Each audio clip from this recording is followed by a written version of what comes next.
Сәлеметсіңдер ме балалар? Бүгін әліппе сабағында біз дыбыс, сөз, буын тақырыбын өтеміз. Дайынсыңдар ма? Ал дайын болсаңдар, бірінші жұмбақ жасырайын. Жұмбағымның шешуін тауып көріңдерші. Қабат-қабат қаттама, ақылың болса аттама. Ол не? Кәне ойланып көрейік. Дұрыс айтасыңдар, ол кітап. Жақсы, кітап білім бұлағы, білім өмір шырағы деген мақал да бар. Яғни біз бар білімді қайдан аламыз балалар? Кітаптан алады екенбіз. Өте жақсы. Енді балалар, біз сабаққа барып білім алу үшін бізге қандай оқу құралдары керек? Кәне айтыңдаршы. Дұрыс айтасыңдар, бізге ең бастысы кітап керек, дәптер керек, және сызғыш, қаламсап, қарындаш, ермексаз. Одан бөлек бізге өшіргіш, ұштағыш, және де осы оқу құралдарының бәрін салатын бізге портфель керек екен. Өте жақсы, жарайсыңдар. Енді балалар, осы оқу құралдарын қалай ұстау керек? Соны білеміз бе? Жыртпаймыз, кітапқа жазбаймыз. Солай емес пе? Дәптерімізді таза ұстаймыз, көркем жазуға тырысамыз. Оқу құралдарымыздың сыртын қаптағышпен қаптаймыз. Енді балалар, осы оқу құралдарының аттарын тағы да бір рет атап, сөзде неше дыбыс бар екенін анықтайық. Ал бастаймыз. Ең бірінші бізде тұрған кітап. Қайталаймыз. Кітап. Ал бізде бірінші қандай дыбыс естіліп тұр? Кітап. К. К дыбысы естіліп тұр. Солай емес пе? К. Қалай айтып тұрмын? Қысқа, созбай айтып тұрмын. Қандай дыбыс? Дауыссыз дыбыс. Ал дауыссыз дыбысты қандай түспен белгілеймін? Дұрыс айтасыңдар, көк түспен белгілеймін. Ал көк түспен бірінші шашымның ішін бояймын. Дөңгелектеп бояймын. К, қандай дыбыс? Дауысты. Кәне балалар, бірге айтайық. Жақсы. К, Т. Т. Дауыссыз дыбыс. Т дыбысы бізде дауыссыз. К, тап. А. Қайталаймыз. А. Дауысты дыбыс, себебі созып айттым. Өте жақсы, қызыл түспен боядым. Келесі К, тап. Қандай дыбыспен аяқталып тұр? П. П. Қандай дыбыс? Дауыссыз дыбыс. Көк түспен бояйым. Енді балалар, кәне кітап деген сөзде дыбыстардың санын санайық. 1, 2, 3, 4, 5. Неше дыбыс бар? 5 дыбыс бар. Нешеуі дауысты? 1, 2, 2 дауысты дыбыс. Нешеуі дауыссыз? 1, 2, 3. 3 дауыссыз дыбыс. Енді балалар, буындардың санын анықтайықшы. Кітап деген сөзде неше буын бар? 2 буын бар. Оны қайдан білдік? Дауысты дыбыстардың санынан білдік. Жақсы. Бұл менде бір кітап. Ал егер менде бір емес, бірнеше кітап болса, мен қалай айтамын? Кітаптар. Көпше түрде айтамын. Кітаптар. Кітап жекеше түрде. Кітаптар. Көпше түрде. Ал бірінші бізде естіліп тұрған дыбыс К. К. Дауыссыз дыбыс. Көк түспен бояймын. Келесі бізде дыбыс К. Дауысты дыбыс. Келесі бізде К. Т. Т. Дауыссыз дыбыс. Мен қысқа ғана айттым, созбай айттым. Кітап. А. Дауысты дыбыс. Балалар, байқасаңдар, А дыбысы көп сөздерде бірнеше рет кездеседі екен. Солай емес пе? Біз а дыбысы дауысты дыбыс екенін жаттап талдық. Кітап, п. Дауыссыз дыбыс, көк түспен бояймын. Кітап, тар. Тар дегенде бірінші дыбыс т. Тар, т. Дауыссыз дыбыс. Кітап, тар, а. Тағы да а дыбысы бізде балалар. Кітап, тар. Соңында қандай дыбыс естіп тұрмыз? Р. Кітап, тар. Р дыбысы дауыссыз. Ал дыбыстардың санын санайық. 1, 2, 3, 4, 5, 6, 7, 8. Неше дыбыс бар екен? 8. Нешеуі дауысты? 1, 2, 3. Нешеуі дауыссыз? 1, 2, 3, 4, 5. Енді балалар, буындардың санын табайық. К, тап, тар. Неше буын бар? 3 буын. Неше дауысты дыбыс бар? 3 дауысты дыбыс бар. Өте жақсы. Келесі бізде дәптер. Қайталаймыз. Дәптер. Ал бірінші бізде естіліп тұрған дыбыс д. Д. Жақсы. Қандай дыбысты дыбысы? Дауыссыз, себебі біз қысқа ғана созбай айттық. Д. Дә, ә. Келесі бізде дыбыс ә. Дауысты дыбыс созып айттық. Ә, жіңішке етіп созып айтамыз, я? Ә, дәп, п. Дауыссыз дыбыс п дыбысы. Кітап деген сөзде де п, дәптер деген сөзде п дыбысы кездесті. Дәп, тер, т. Т дыбысы да бізде дауыссыз. Дәп, тер, т. Дәп, те, е. Созып айтып тұрмын. Сонда ол е дыбысы бізде дауысты. Өте жақсы. Соңында қандай дыбыс естіліп тұр? Дәп, тер, р. Дауыссыз. Өте жақсы. Неше дыбыс бар? Санайық. 1, 2, 3, 4, 5, 6. 6 дыбыс бар. Нешеуі дауысты? 1, 2. Нешеуі дауыссыз? 1, 2, 3, 4.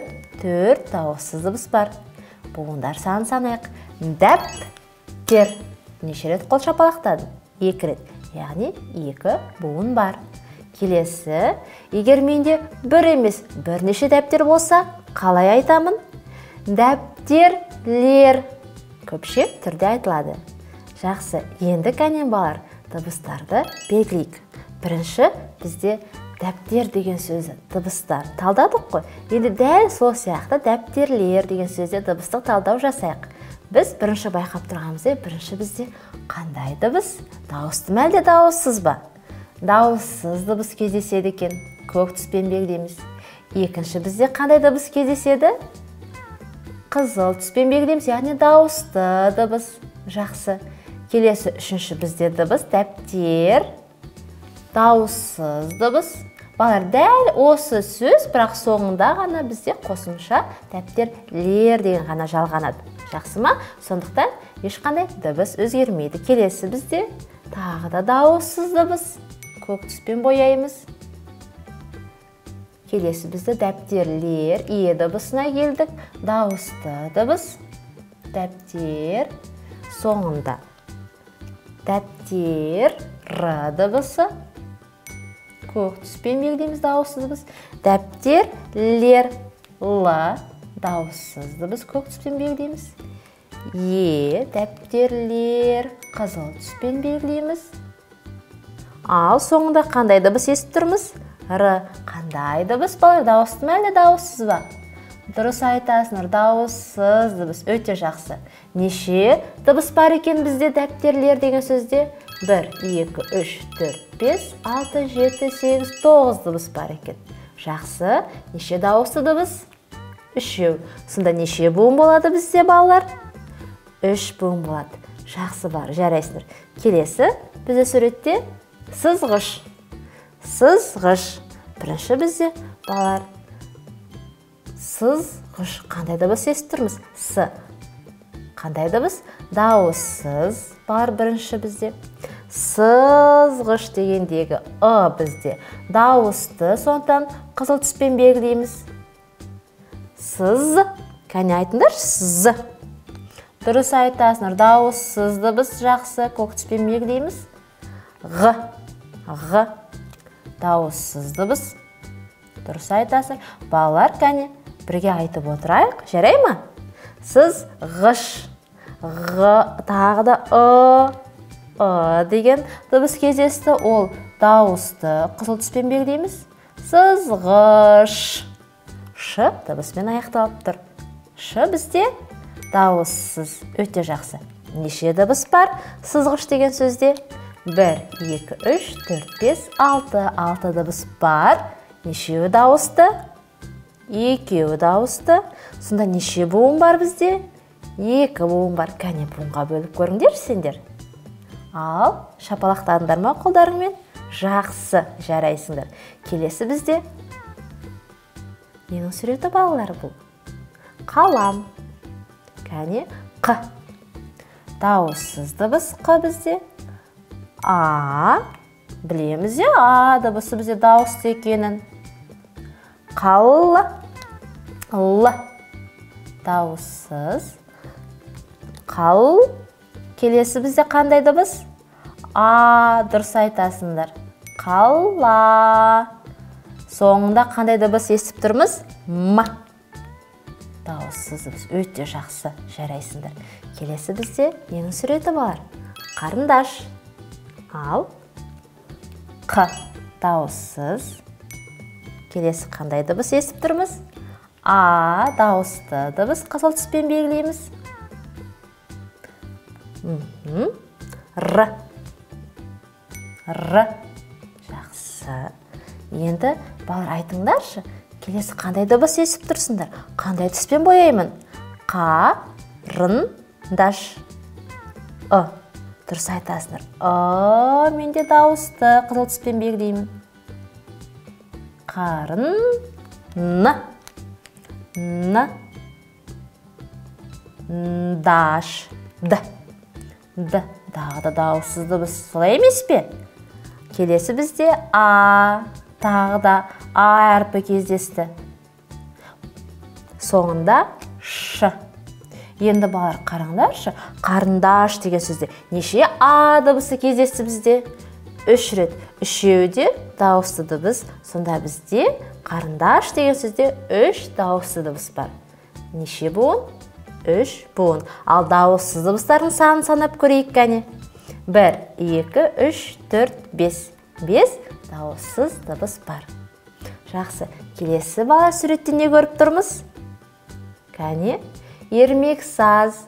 Ал балалар, сендер ермек сазбен жұмыс жасағанды жақсы көресіңдер ме? Ермек сазбен неше түрлі пішінді заттарды жасауға болады. Солай емес пе? Өте жақсы. Енді осы ермек саз деген сөзде неше дыбыс бар екен? Кәне, бастайық. Деген дыбысты бірінші естіп тұрмыз. Дауысты дыбыс. Келесі қандай дыбыс естіп тұрмыз? Еден кейін Р. Р дыбысын біз білеміз. Алдыңғы сөздерде біз Р дыбысын қысқа айтылатын білдік. Ер. М. Ерм. Ерме. Е дыбысы дауысты. Жақсы. Ермек. К дауыссыз. Жақсы. Ермек. С дауыссыз дыбыс. Өте жақсы. Ермек саз. Тағы да А дыбысы. Дауысты дыбыс екенін білеміз. Ермек саз. З дауыссыз. Балалар, сендер де менімен бірге осы дыбыстарды айтып отырсыңдар ма? Жақсы. Енді кәне дыбыстардың санын санаймыз. 1, 2, 3, 4, 5, 6, 7, 8. 8 дыбыс бар. Енді не істейміз балалар? Дұрыс, дауысты дыбыстардың санын санаймыз. бір дауысты дыбыс, 2, 3. 3 дауысты дыбыс бар. Келесі дауыссыз дыбыстардың саны 1, 2, 3, 4, 5. 5 дауыссыз дыбыс бар. Неше дауысты дыбыс болса, сонша буын болады. Сонда ермек саз деген сөзде 3 дауысты дыбыс бар, яғни 3 буын бар. Ермек саз. Өте жақсы. Балалар, біз бүгін оқу құралдарының дыбыстық талдау жасадық. Солай емес пе? Сендер түсіндіңдер ме? Менімен бірге ілесіп, сендер де дыбыстарды айтып, белгілеп отырдыңдар ма? Өте жақсы балалар, жарайсыңдар. Сендер білімге құштар болыңдар. Кітапты жақсы оқыпты ұстаңдар. Жарай ма? Білімге білім инемен құдық қазғандай деген мақалда бар. Сондықтан барынша көп білім алуға тырысыңдар. Бүгінше сабағымыз аяқталды. Келесі кездескенше сау болыңдар. Сендермен болған мен Айдана Рысбекқызы.